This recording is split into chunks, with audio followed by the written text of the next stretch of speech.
बिल्कुल जी, नीतीश कुमार इतने बौखलाए हुए हैं, इतने बौखलाए हुए हैं। ये तो 36 घंटे पहले परमिशन कैंसिल क्यों? बुरा हाल बीजेपी ने किया है क्योंकि उनका पर्दाफाश। ये सरासर जुल्मी सरकार है। आपकी हुकूमत है तो आप कुछ भी करोगे। व्यापारी लोग तो रो रहे हैं।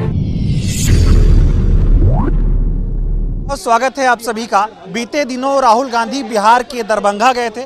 वहां पर वो दलित छात्रों से मुलाकात करके उनसे संवाद करना चाहते थे, लेकिन हुआ क्या कि एनडीए की सरकार और बीजेपी की सरकार इस कदर बौखला गई कि जब राहुल गांधी बिहार के दरभंगा पहुंचे तो पुलिस प्रशासन लगाया गया और उनको रोकने की पूरी कोशिश हुई, लेकिन इसके बावजूद भी राहुल गांधी रुके नहीं। उन्होंने छात्रों से मुलाकात की और उनसे संवाद भी किया, लेकिन इसके बाद बिहार पुलिस के द्वारा उनके ऊपर एक एफआईआर दर्ज की गई और अब उसी को लेकर यूथ कांग्रेस जो है वो सड़कों पर है, विरोध प्रदर्शन कर रही है। राहुल गांधी के ऊपर जो एफआईआर हुई है उसको लेकर आप लोग प्रदर्शन कर रहे हैं। सरकार ये कह रही है कि बिना परमिशन के जो है ये पूरा कार्यक्रम हो रहा था, इसलिए एफआईआर हुई। ये तो कहेंगे ही, क्योंकि ये युवा शक्ति है, ये रुकने वाली शक्ति नहीं है, किसी के दबाने से दबने वाला नहीं, क्योंकि वो राहुल गांधी है। इस देश का युवा, इस देश की महिलाएं, इस देश का इंसान सारे राहुल गांधी के साथ आज हैं और राहुल गांधी आने वाले टाइम पर वो आंधी है जिसको इन्हें रोक पाना मुश्किल है, नहीं असंभव है। नीतीश कुमार इतने बौखलाए हुए हैं, इतने बौखलाए हुए हैं। देखिए राहुल गांधी जी जैसे ही अंदर गए उनके पास कितनी फोर्स लगा दी गई, कितना पुलिस प्रशासन लगा दिया गया, केवल एक गांधी परिवार को रोकने के लिए। देश के अंदर तिरंगा फहराया है। आने वाले टाइम पर राहुल गांधी इस देश के प्रधानमंत्री बनकर चलेंगे। ये तो दो मुंह हैं, जैसे सांप होता है ना, वैसे बीजेपी और एनडीए गठबंधन के लोग काम कर रहे हैं। नेता विपक्ष अगर कहीं मिलना चाहता है, जनता से मिलना चाहता है, तो क्या उसे परमिशन नहीं दी जाएगी? और जब पहले परमिशन दे दी थी तो 36 घंटे पहले परमिशन कैंसिल क्यों की? दूसरी जगह वेन्यू क्यों चेंज किया? टाउन हॉल क्यों दिया? क्या डर है? दलितों से डर है या आम जनता से? वो नेता विपक्ष जाके मिलेंगे, उनके मुद्दे उठाएंगे, तो कहीं ये इनको ये लगता है कि लोगों के मन में राहुल गांधी के लिए सहानुभूति ना आ जाए, इसको लेके सिर्फ एफआईआर और डराने की काम कर रहे हैं। जबकि कांग्रेस के हम सच्चे सिपाही हैं, कांग्रेस का एक एक कार्यकर्ता डरने वाला नहीं है और वो तो हमारे शेर हैं। राहुल गांधी को डरा के बीजेपी को मिलेगा क्या? क्यों डराएगी? वो तो कह रहे परमिशन ली नहीं इसलिए एफआईआर हो।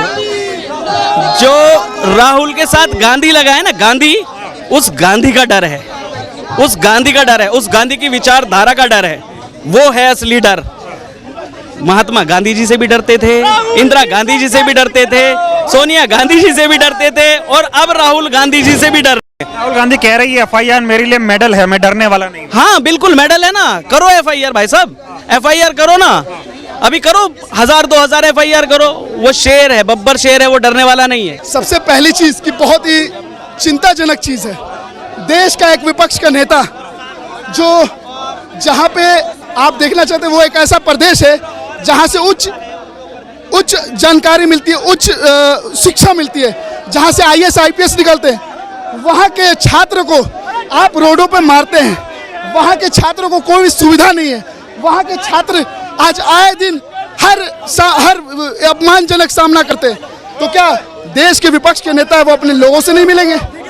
देश के विपक्ष के नेता वो अपने छात्रों से नहीं मिलेंगे क्या? उन्हें इसलिए आप एफआईआर कर रहे हैं? कह रहे कि परमिशन नहीं थी, बिना परमिशन के जाओगे तो एफआईआर तो होगी ना। मैं आज आपको एक बहुत संपूर्ण बात कह देना चाहता हूँ।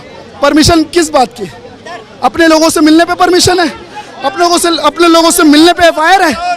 वो वही छात्र थे जिन पे लाठी चली है, वो वही छात्र हैं जिनको आए दिन हर एक मुश्किल का सामना करना पड़ता है। तो अगर देश की सरकार और वहाँ की प्रदेश की सरकार अगर उस छात्रों को नहीं पूछेगी तो देश के विपक्ष के नेता हमारे राहुल गांधी उन छात्रों से जब मिल रहे हैं तो क्यों रोका जा रहा है? जाएंगे ना राहुल गांधी एफआईआर। आपको मैं आज बता दूं, वो नेता है चाहे 50 केस लगा दे, वो कभी डरने वाला नहीं है। उसके लिए वो सफलता है, उसके लिए वो मेडल है। ऐसा हो क्यों रहा है कि अगर राहुल गांधी कहीं भी जाने की कोशिश करते हैं, राहुल गांधी जहां भी जाना चाहे उनको रोका जाता है, एफआईआर होती है? देखिए, कहा गया है कि ये सरकार राहुल गांधी और उनके आक्रामक से डर चुकी है। बिल्कुल, जो ये एफआईआर की गई है इसकी हम घोर निंदा करते हैं। आप बताइए, क्या देश में दलितों से मिलना, वंचितों से मिलना, आदिवासियों से मिलना गुनाह है क्या? एक देश का जो लोकप्रिय नेता है, एलओपी है, लीडर ऑफ ऑपोजिशन है, वो बिहार में जाके छात्रों से मिलके जो शिक्षा का बुरा हाल बीजेपी ने किया है, क्योंकि उनका पर्दाफाश हो रहना था। जो पिछले सालों से आप देख रहे हो वहाँ पे शिक्षा नाम की कोई चीज नहीं है। तो वहाँ पे शिक्षा न्याय की बात करने राहुल गांधी जी गए थे, उनको पहले रोका गया। चंद घंटे पहले उनकी परमिशन रद्द कर दी जाती है और उनको रोका जाता है, लॉक लगा दिए जाते हैं। पर फिर भी राहुल गांधी जी डटे हुए, चाहे हाथरस हो, चाहे भारत जोड़ो यात्रा की बात कर लीजिए आप, राहुल गांधी जी को तमाम बार रोका गया इनके द्वारा, पर वो अभी तक रुके नहीं। झुकने वाले हमारे नेता नहीं है। डराने की कोशिश जिस तरह से हो रही है, एफआईआर क्यों की गई, या क्या इतनी बड़ी बात थी कि एफआईआर हो? और ये भी कहा जा रहा है कि भाई ये दलितों का अपमान है, दलितों से मिलना चाहते थे, इसलिए पुलिस ने उन पर रोका और एफआईआर दर्ज की। ये बीजेपी की दलित विरोधी जो नीतियां हैं, दलित विरोधी चेहरा सामने आ गया है। देखिए ये वन साइडेड है। आपकी हुकूमत है तो आप कुछ भी करोगे। इससे यही साबित होता है क्या लोकतंत्र में किसी भी दूसरे से मिलने का अधिकार नहीं बनता। अगर कोई तकलीफ में है, दुख में है, उसे पूछने ही तो जा रहे हैं। अगर किसी घर में चोट लगती है तो वो जाते हैं ना एक दूसरे के, तो यहाँ पे भी तो मिलने जा रहे हैं। तो ये तो आप दबा रहे हो, आवाज को दबा रहे हो। सरकार कह रही बिना परमिशन के आए थे इसलिए एफआईआर दर्ज हुई। तो आप क्या एक देश में दूसरे व्यक्ति से मिलने के लिए परमिशन की जरूरत होगी? क्या कोई टेररिस्ट है या कोई जुर्म किया है जो हम उससे मिलने के लिए परमिशन चाहिए? एक मानवता भी कहती है जब किसी को तकलीफ होती है तो उससे मिलता है। किसी को रास्ते में हम जाते हैं, एक्सीडेंट हो जाता है या किसी को चोट लग जाती है तो वो उठाता है, हॉस्पिटल लेके जाता है। गांधी क्यों, उन पे ही क्यों एफआईआर बार बार बीजेपी करा रही? बीजेपी के नेता ऐसी ऐसे बयानबाजी करते हैं, ऐसे काम करते हैं, उन पे कोई एफआईआर नहीं होती। यही तो वन साइडेड है। अभी आप ये देखिए मध्य प्रदेश के जो मंत्री हैं उन्होंने जो हमारी कर्नल जो थी सोफिया कुरैशी, उनके बारे में कुछ बोला, किसी एक पर्सन ने भी उस पर कंडम नहीं किया कि हाँ ये इस नेता ने गलत बोला। वो वन साइडेड चल रहा है। ऐसा क्यों? इसीलिए क्योंकि जब वो सत्ता में है, इस कारण से ऐसा हो रहा है। मैं कुलदीप सिंह वालिया, हमारा कपड़े की दुकान है। मोदी साहब की पार्टी ने इतना लोगों को परेशान कर दिया है, व्यापारी लोग तो रो रहे हैं, छोटा दुकानदार रो रहा है।